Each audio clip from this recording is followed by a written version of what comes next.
पश्चिम बंगाल की राजनीति और अर्थव्यवस्था के लिए आज का दिन बेहद अहम होने वाला है। विधानसभा चुनाव में जीत के बाद शुभेंदु अधिकारी सरकार अपना पहला बजट पेश करने जा रही है। वित्त मंत्री स्वपन दासगुप्ता विधानसभा में मौजूदा वित्तीय वर्ष के बचे हुए 8 महीनों का पूरा बजट पेश करेंगे। इस बजट पर पूरे राज्य की नजरें टिकी हुई हैं, क्योंकि ये नई सरकार की प्राथमिकताओं और आने वाले वर्षों की दिशा तय करेगा।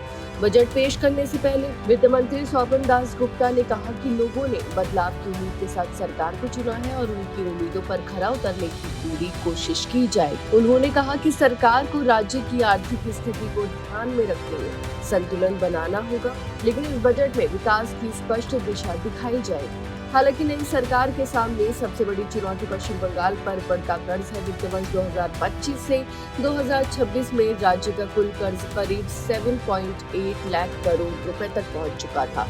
हर साल लगभग 82,000 करोड़ रुपए कर्ज और ब्याज चुकाने में खर्च हो जाते हैं। इसमें करीब 49,000 करोड़ रुपए सिर्फ ब्याज के भुगतानों में जाते हैं और यही वजह है कि सरकार को विकास योजना और वित्तीय अनुशासन के बीच संतुलन बनाना होगा।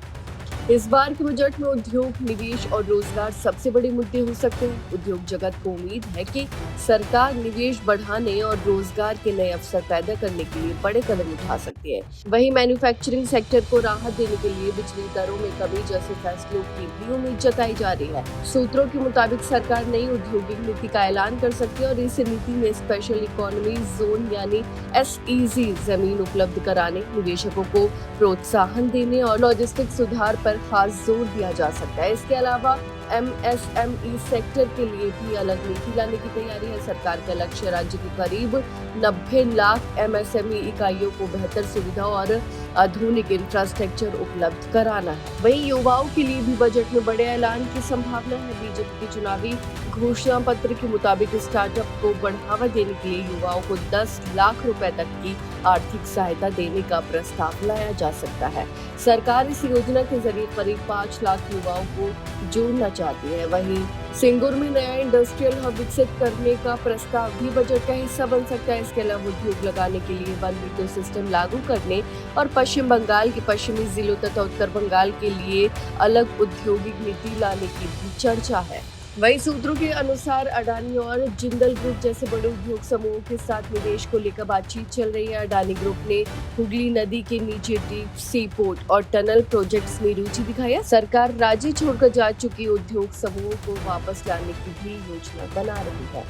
वहीं उधर तृणमूल कांग्रेस प्रमुख ममता बनर्जी ने अपनी पार्टी की विधायकों से कहा है कि नई सरकार के पहले बजट को समय दिया जाना चाहिए।